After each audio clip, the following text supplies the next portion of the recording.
تو کرنے والے کام یہ چند ہیں جن کے ذریعے ہماری زندگیوں کے اندر خیر آئے گی، برکت آئے گی۔ لیکن جو کرنے والے کام ہیں ان کو ہم نہیں کرتے، اور جو نہیں کرنے والے کام ہیں وہ سب کرتے ہیں۔ گھر میں برکتیچ نہیں ہے، کیا کرنا؟ تعویذاں لکھ لے ہو، رسیاں بن لے ہو، میخاں ٹھوک لے ہو، یہ سب کام کرتے ہیں۔ الحمدللہ نحمدہ ونستعینہ ونستغفرہ ونؤمن بہ ونتوکل علیہ ونعوذ باللہ من شرور انفسنا ومن سیئات اعمالنا من يهده الله فلا مضل له ومن يضلله فلا هادي له ونشهد أن لا إله إلا الله وحده لا شريك له ونشهد أن سيدنا ومولانا محمدا عبده ورسوله صلی اللہ علیہ وعلا آلہ واصحابہ وبارک وسلم اما بعد فاعوذ باللہ من الشیطان الرجیم بسم اللہ الرحمن الرحیم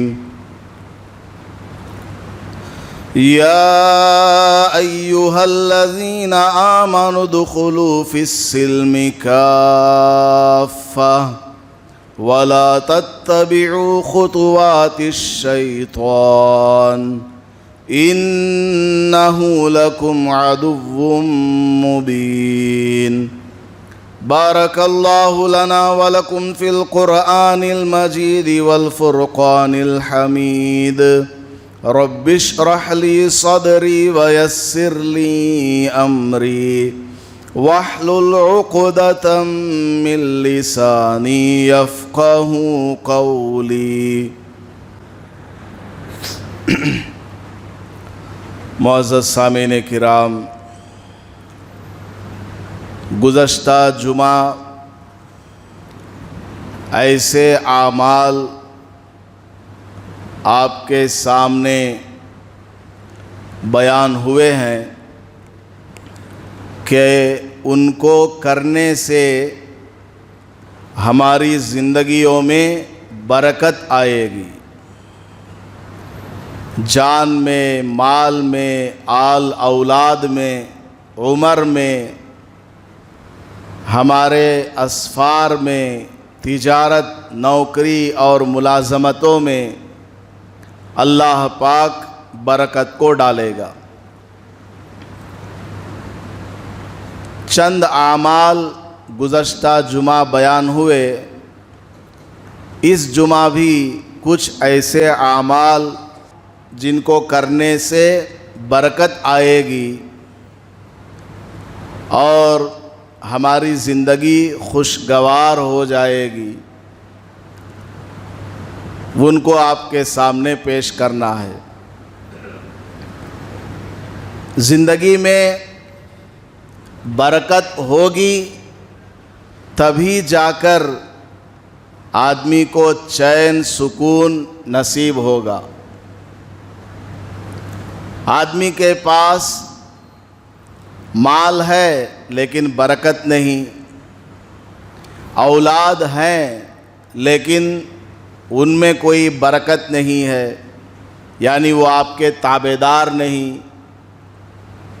سواری ہے، سفر کر رہے ہیں لیکن سفر کٹتا نہیں ہے، جاتے رہو، راستہ ابھی آ ہی رہا ہے، تو اس سے زندگی بے مزہ ہو جاتی ہے۔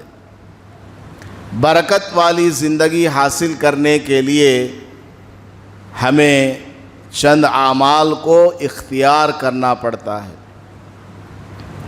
ان اعمال میں سے ایک عمل ہے، ہم بہت اہم کام کرنا چاہتے ہیں، ویری امپورٹنٹ،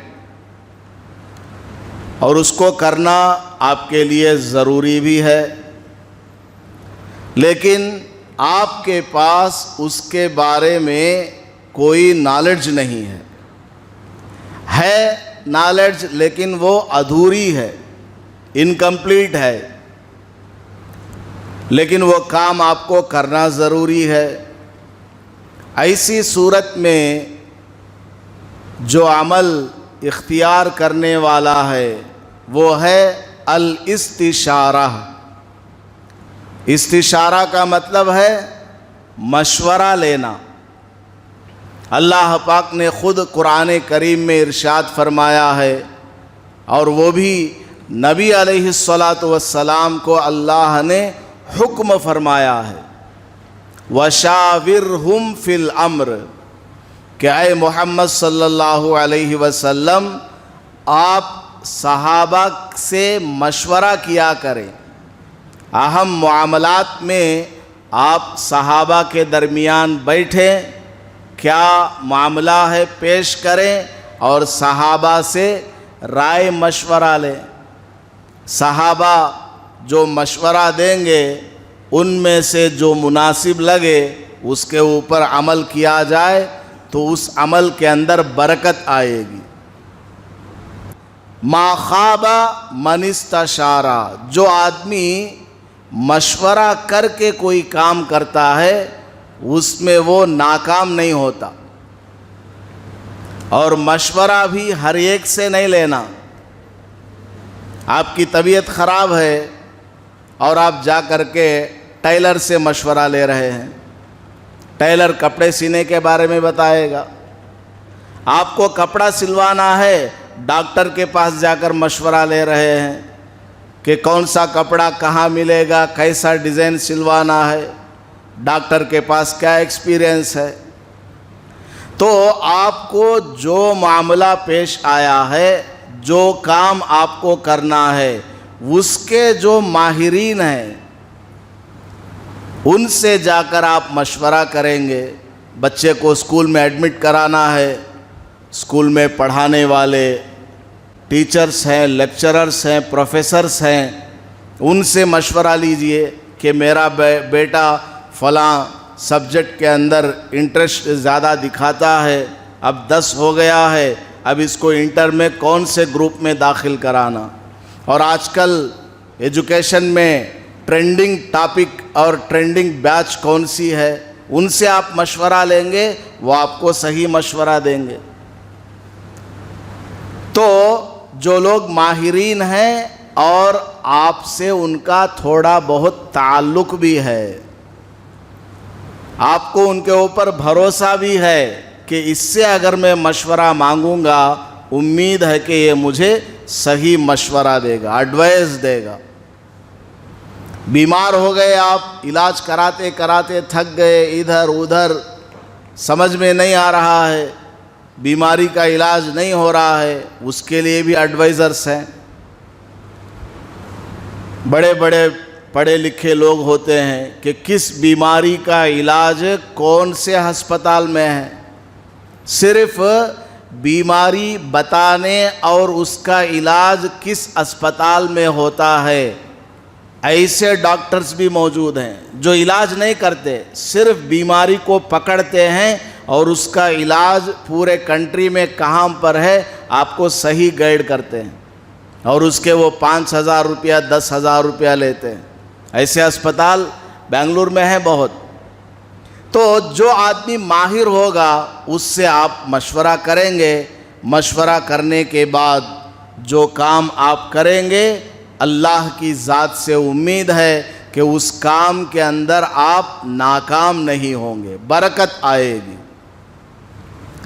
اور آپ کوئی اہم کام کرنے جا رہے ہیں، لوگوں سے مشورہ بھی کر لیا، چند باتیں سامنے آئیں، اب آگے بڑھنے کا ارادہ ہے تو اللہ سے بھی مشورہ کر لو، یعنی اللہ کی مدد بھی طلب کر لو، جس کا نام ہے استخارہ۔ مثال کے طور پر آپ کی لڑکی ہے، آپ کی لڑکی کے لیے رشتہ آیا، رائے چوٹی سے ایک رشتہ آیا، پنگنور سے آیا، بنگلور سے آیا۔ اب آپ نے اپنے دوستوں سے، رشتہ داروں سے اور بنگلور، رائے چوٹی، پنگنور میں جو آپ کے متعلقین ہیں، رہتے ہیں، ان سے بھی مشورہ کر لیا۔ ان تینوں رشتوں میں آپ کو 2 رشتے مناسب لگ رہے ہیں، مشورہ ہو گیا۔ اب اللہ سے استخارہ بھی کر لو۔ استخارہ کا مطلب کیا؟ اللہ سے خیر طلب کرنا، مدد طلب کرنا۔ کوئی بھی اہم کام آپ کرنے جائیں اس سے پہلے استخارہ کر لیں گے، اللہ تبارک و تعالیٰ آپ کو کبھی شرمندہ نہیں کرے گا اس کام میں۔ اللہ تبارک و تعالیٰ اس کام کے اندر خیر ڈالے گا، برکت کو ڈالے گا اور آپ کا وہ کام پورا ہو جائے گا۔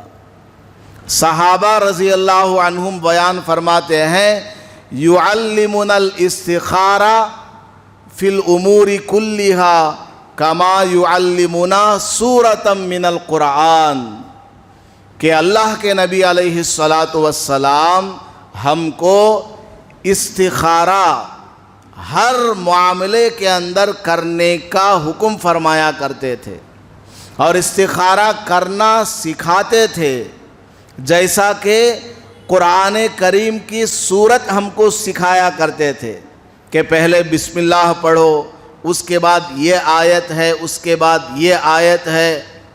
جس طرح قرآن کریم کی سورت ہم کو سکھایا کرتے تھے، اس طرح استخارہ سکھایا کرتے تھے۔ تو اندازہ لگائیے کہ استخارہ کس قدر اہم عمل ہے، اور اس کا طریقہ کیا ہے؟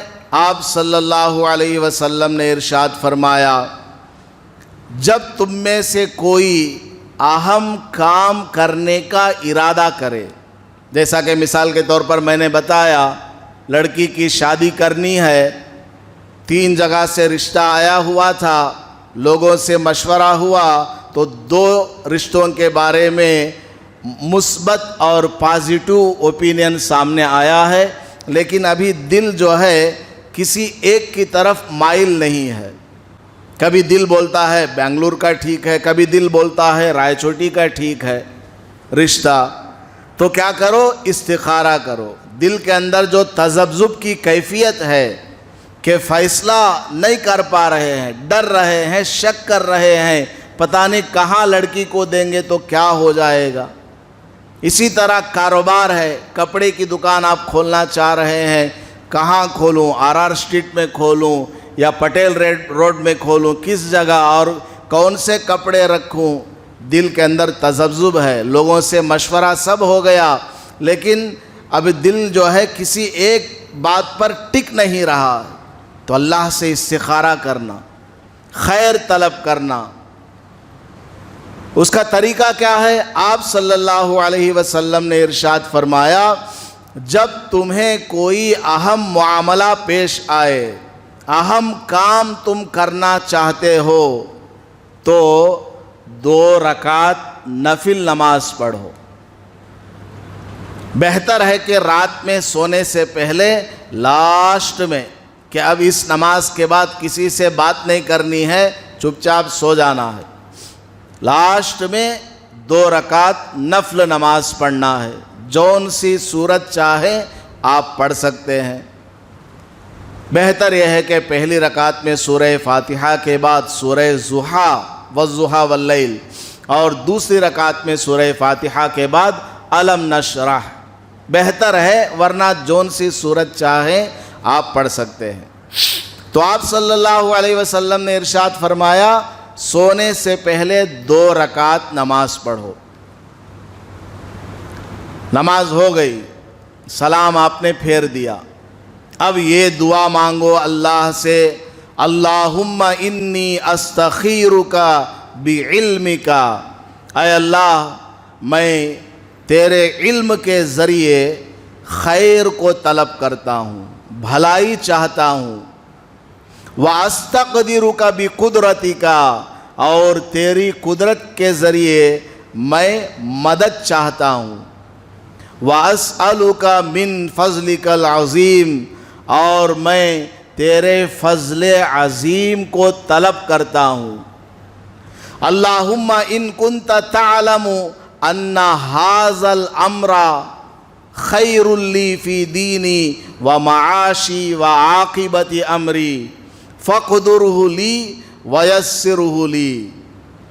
اے اللہ، میں یہ کام کرنا چاہ رہا ہوں، اگر یہ کام تیرے نزدیک بہتر ہے، اگر یہ کام ان ھذا الامر، جب اس دعا کے اندر یہ لفظ آئے گا تو ہمیں اس معاملے کو ذہن میں لے کر آنا ہے کہ میں دکان کھولنا چاہ رہا ہوں یا رشتہ کرنا چاہ رہا ہوں، فلاں جگہ کا رشتہ ہے یا فلاں جگہ کا رشتہ ہے۔ اے اللہ، اگر تیرے حساب سے، تیرے نزدیک اس کام کے اندر بھلائی ہے، خیر ہے، تو اے اللہ یہ رشتہ اور یہ دکان اور یہ کام میرا مقدر فرما دے اور آسانی پیدا فرما دے۔ وَإِن كُنْتَ تَعْلَمُ أَنَّ هَذَا الْأَمْرَ شَرٌّ لِّي فِي دِينِي وَمَعَاشِي وَعَاقِبَةِ أَمْرِي فَاصْرِفْهُ عَنِّي وَاصْرِفْنِي عَنْهُ۔ اے اللہ، اگر تیرے نزدیک یہ کام جو میں کرنے جا رہا ہوں، یہ رشتہ جو میں طے کرنے جا رہا ہوں، یہ دکان جو میں کھولنے جا رہا ہوں، اگر تیرے حساب سے یہ میرے لیے برا ہے، دین کے اعتبار سے برا ہے یا دنیا کے اعتبار سے، روزی روٹی کے حساب سے برا ہے، تو اے اللہ اس کو مجھ سے دور کر دے اور مجھے اس سے دور کر دے۔ اور آگے اللہ کے رسول صلی اللہ علیہ وسلم نے دعا سکھائی ہے، فَقْدُرْ لِيَ الْخَيْرَ حَيْثُ كَانَ۔ اگر یہ سب میرے لیے مناسب نہیں ہے تو جو میرے لیے بہتر ہے اس جگہ سے رشتہ نصیب فرما میری بچی کے لیے۔ جس جگہ دکان کھولنا میرے لیے بہتر ہے وہ جگہ کی طرف مجھے رہنمائی فرما، میری مدد فرما۔ ثم رزنی بہ، اور میں تو ادھر جانا چاہ رہا تھا لیکن یہ میرے لیے برا ہے، اس لیے تو نے مجھے ادھر جانے دیا، تو مجھے اس راستے پر راضی رہنے کی بھی توفیق عطا فرما۔ کتنی شاندار یہ دعا ہے، اس کو زبانی پڑھنے کی ضرورت نہیں ہے، دیکھ کر بھی پڑھ سکتے ہیں، دیکھ کر بھی آپ اس دعا کو پڑھ سکتے ہیں۔ تو سلام پھیرنے کے بعد اس دعا کو پڑھنا ہے اور اس کے بعد اردو میں چاہے آپ دعا مانگ لیں کہ اے اللہ، میں فلاں کام کی وجہ سے استخارہ کر رہا ہوں، میرا دل کبھی کرنے کو بولتا ہے فلاں کام، اس رشتے کے بارے میں کبھی دل بولتا ہے کہ ہاں فکس کر دو، طے کر دو، کبھی بولتا ہے کہ نہ کرو۔ اے اللہ، تو ہی میری مدد فرما، جو صحیح ہوگا، بہتر ہوگا میرے لیے، اے اللہ وہ مجھے مقدر فرما۔ اس طرح دعا کر لیے اور چپ چاپ سو گئے۔ علماء فرماتے ہیں، حدیث میں تو نہیں ہے، علماء اکرام فرماتے ہیں کہ اس طرح عمل کر کے سو جاؤ، اللہ تعالیٰ خواب کے اندر کوئی بشارت دکھائے گا۔ مثال کے طور پر آپ کو مسجد میں جاتے ہوئے دکھایا گیا، نماز پڑھتے ہوئے آپ نے اپنے آپ کو دیکھا، یا جس کام کے بارے میں آپ مشورہ کر رہے ہیں، اللہ سے مدد طلب کر رہے ہیں، وہ کام کرتے ہوئے آپ کو نظر آیا، اس جگہ دعوت کھاتے ہوئے آپ کو نظر آیا، تو سمجھ لو کہ وہ اچھا کام ہے۔ اگر اس کے الٹا کچھ نظر آیا، برا نظر آیا، تو پھر اس سے دور رہا جائے۔ اصل تو دعا ہے، خواب ایک ظنی چیز ہے، یقینی چیز نہیں ہے۔ جو لوگ نیک ہوتے ہیں، متقی ہوتے ہیں، ان کا ذہن پرسکون ہوتا ہے، صاف ہوتا ہے، ایسے لوگوں کے خواب کا کچھ اعتبار ہوتا ہے، ورنہ ہر آدمی کا نہیں۔ اور علماء نے یہ بھی فرمایا کہ کم سے کم عام آدمیوں کو، بلکہ سبھی کو 7 دن تک استخارہ کرنا چاہیے، روزانہ کم سے کم 3 دن، زیادہ سے زیادہ 7 دن تک استخارہ کرنا چاہیے۔ جب 3 دن یا 7 دن تک آپ نے استخارہ کیا اور خواب میں کوئی چیز نظر آئی، آپ کسی عالم دین کو سنا دیجئے، مجھے ایسا نظر آیا ہے 7 دنوں میں، پہلے دن ایسا، دوسرے دن میں ایسا، اس کا کیا مطلب ہو سکتا ہے، وہ آپ کو مطلب بتائیں گے۔ یا پھر دوسرا یہ بھی علماء نے فرمایا ہے کہ آپ صبح جیسے ہی اٹھیں گے، رات میں عمل کر کے سو گئے استخارہ کا، صبح جیسے ہی اٹھے دل کی طرف توجہ دیں، آپ کا دل کیا بولتا ہے، وہ کام کرنا چاہیے یا نہیں کرنا چاہیے۔ اللہ تعالیٰ دل کو پھیر دیتا ہے رات میں اس دعا کی برکت سے، آپ کا دل پھر گیا کہ یہ کام کر لو تو سمجھ جاؤ اس کے اندر خیر ہے، اگر دل کہہ رہا ہے نہیں نہ کرو تو پھر سمجھ جاؤ کہ یہ کام مناسب نہیں ہے۔ اس طرح 3 دن کم سے کم اور زیادہ سے زیادہ 7 دن تک کرنا چاہیے۔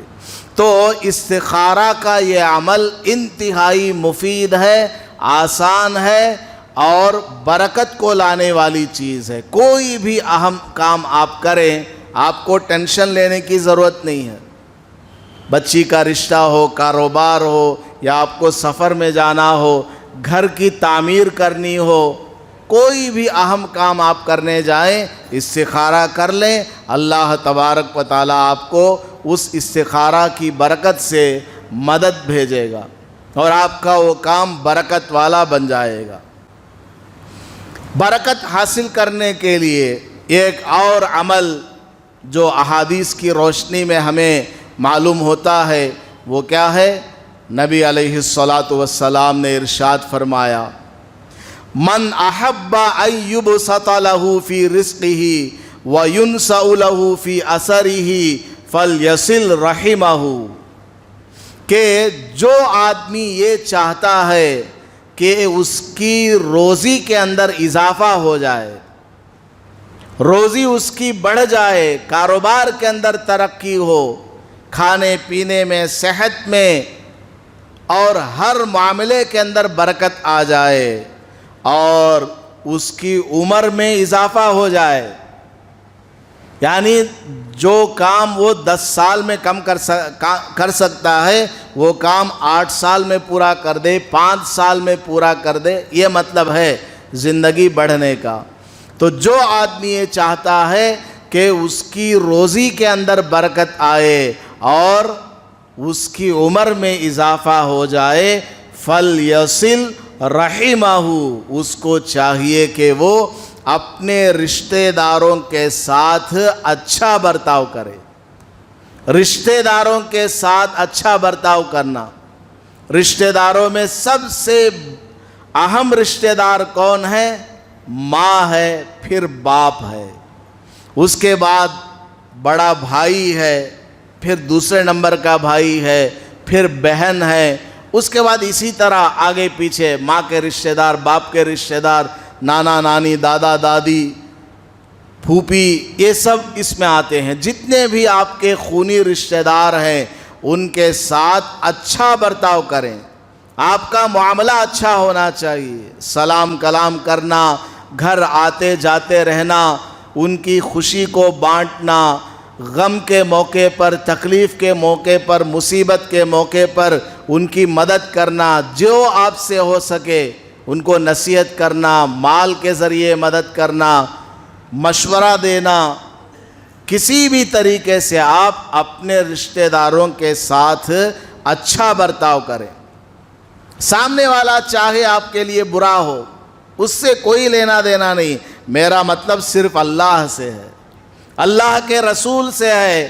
اللہ نے فرمایا اور اللہ کے رسول علیہ الصلاۃ والسلام نے فرمایا ہے، میں وہی کام کروں گا، صحیح کام کروں گا، سامنے والا چاہے جیسا بھی ہو۔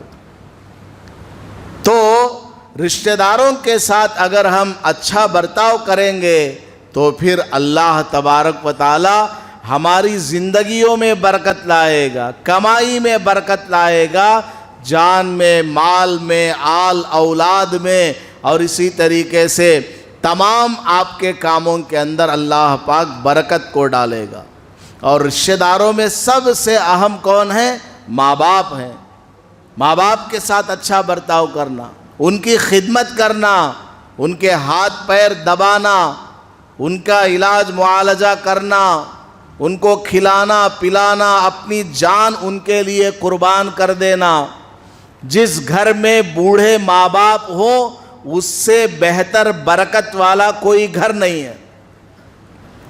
اگر ہماری ماں ہمارے باپ بستر پر بھی پڑے ہوئے ہوں، چاہے پیشاب اس میں ہو رہا ہے، پاخانہ اس میں ہو رہا ہے، تب بھی سمجھیں کہ وہ برکت ہے۔ بڑوں کی خدمت کرنا، ماں باپ کی، دادا دادی نانا نانی کی خدمت کرنا، یہ بہت برکت لانے والی چیز ہے۔ 100 رکعت نفل نماز پڑھ کر آپ اتنی برکت کو حاصل نہیں کر سکتے جتنی برکت باپ کے پاخانے کو صاف کرنے سے آپ کو حاصل ہونے والی۔ باپ کے پیشاب کو صاف کریں گے تو ایسی برکت گھر میں آئے گی کہ وہ برکت آپ 100 رکعت نفل سے بھی حاصل نہیں کر سکتے۔ اتنا بڑا درجہ ہے ماں کا اور باپ کا۔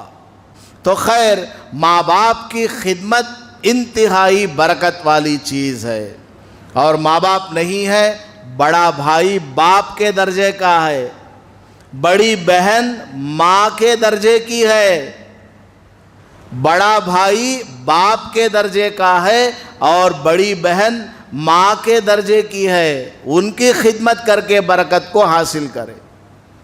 اور اللہ کے نبی علیہ الصلاۃ نے ارشاد فرمایا، ایک عورت آئی اور حضور صلی اللہ علیہ وسلم کی خدمت میں ایک بچے کو دیا۔ اس بچے کا نام ہے انس بن مالک رضی اللہ تعالیٰ عنہ، اور فرمایا یا رسول اللہ، یہ میری طرف سے آپ کے لیے گفٹ ہے، ہدیہ ہے، آپ اس کو قبول فرما لیں، اس کا کام آپ کا کام ہے، بس اس کا کام ہی یہی ہے کہ 24 گھنٹے آپ کی خدمت کیا کرے، یہ میرا بیٹا ہے، یہ میں نے آپ کو دے دیا۔ حضرت انس بن مالک رضی اللہ تعالیٰ عنہ 10 سال حضور صلی اللہ علیہ وسلم کی خدمت میں رہے، 10 برس، اور چھوٹے سے تھے۔ ایک دن حضور صلی اللہ علیہ وسلم نے حضرت انس رضی اللہ تعالیٰ عنہ سے فرمایا، یا بنیا اذا دخلت اہلک فسلم یکون برکۃ علیک وعلی اہلک۔ اے پیارے بیٹے، اے میرے پیارے بیٹے، منہ بولا بیٹا ہے نا، اے میرے پیارے بیٹے سن لے ایک نصیحت، کیا ہے؟ جب بھی تو اپنے گھر جائے گھر والوں کے اوپر سلام کیا کر۔ تیرا گھر والوں کے اوپر سلام کرنا یہ تیری زندگی میں برکت لانے والی چیز ہے اور تیرے گھر والوں کی زندگیوں میں برکت لانے والی چیز ہے۔ کتنا آسان کام ہے، سلام کرنا خالی، السلام علیکم ورحمۃ اللہ وبرکاتہ، سلام کرنا بس گھر جا کر کے۔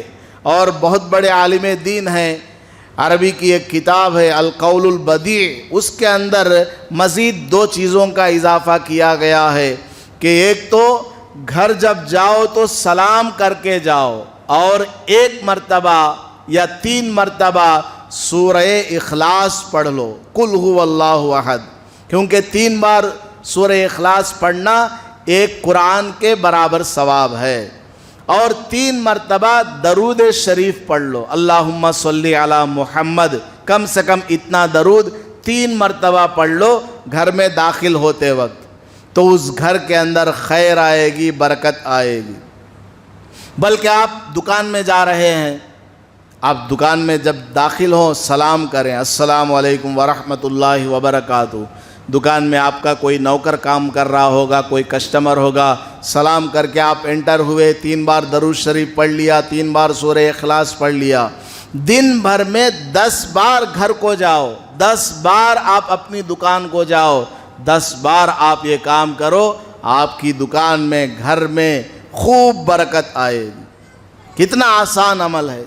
اور اگر آپ خود اپنے گھر کا دروازہ کھول رہے ہیں، گھر کے اندر تو کوئی نہیں ہے، تو وہاں السلام علیکم نہیں بولنا، اتحیات میں بولتے ہیں نا السلام علینا وعلی عباد اللہ الصالحین، یہ بولنا، السلام علینا وعلی عباد اللہ الصالحین، یہ بول کر کے گھر کا دروازہ کھولنا، دکان کا دروازہ کھولنا، اس کے بعد اندر جا کر 3 مرتبہ سورہ اخلاص اور 3 مرتبہ درود شریف پڑھنا۔ یہ کام کریں گے تو انشاءاللہ آپ کی دکان میں اور آپ کے کاروبار میں اور آپ کے گھر کے اندر برکت آئے گی۔ اور گھر کے اندر کوئی ہے، دکان کے اندر کوئی ہے، آپ نے سلام کیا، ان کی زندگیوں کے اندر بھی برکت آئے گی، کیونکہ سلام کیا ہے؟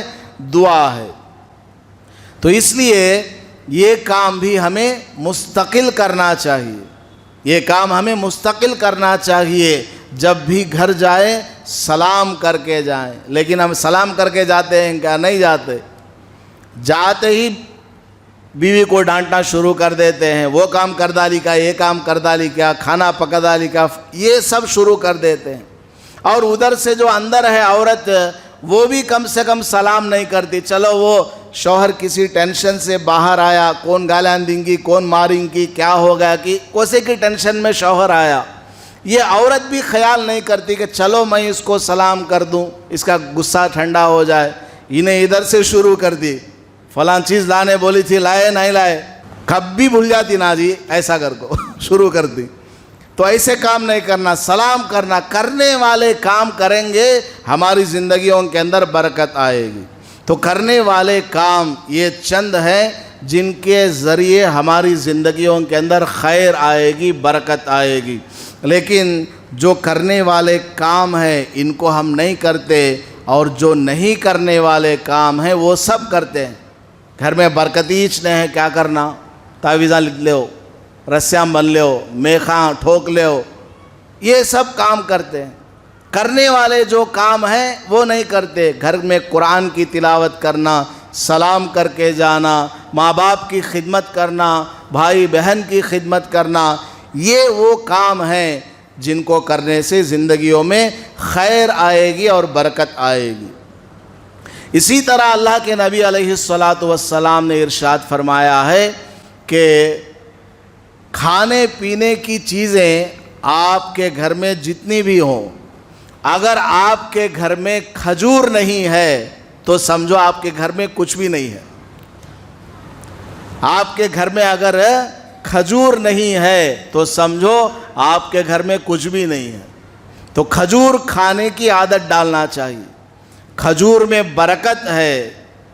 اللہ کے نبی علیہ الصلاۃ نے خاص کر کے مدینہ منورہ اور وہاں کی کھیتی کے سلسلے میں دعا فرمائی ہے کہ اللہ مدینہ منورہ اور یہاں کے باغات اور یہاں جو چیزیں نکلتے ہیں کھیت باغات سے، اے اللہ ان میں برکت عطا فرما۔ مدینے کی کھجور آپ کو مل جائے تو بہت ہی زیادہ آپ کے لیے مفید چیز ہے۔ تو ہر گھر میں کھجور رکھنے کا اہتمام کریں اور کھانے کا اہتمام کریں۔ روزانہ کم سے کم 3 کھجور کھا لیں، یا 1 کھجور کم سے کم کھانا شروع کریں۔ آپ کے لیے بہت سارے جسمانی اعتبار سے بھی فائدے حاصل ہوں گے اور روحانی اعتبار سے بھی فائدے حاصل ہوں گے۔ تو خیر، برکت لانے والے اعمال گزشتہ جمعہ بھی میں نے آپ کے سامنے چند بیان کیے ہیں، اور اس جمعہ میں بھی چند اعمال میں نے بیان کیا ہے، اور بھی بہت سارے اعمال ہیں، لیکن اتنا بھی اگر کر لیں گے تو کافی ہے۔ دعا ہے کہ اللہ پاک ہم سب کو عمل کرنے کی توفیق عطا فرمائے اور ہماری زندگیوں میں خوب برکت کو لے کر آئے۔ آمین۔ وآخر دعوانا ان الحمد للہ رب العالمین۔ سنت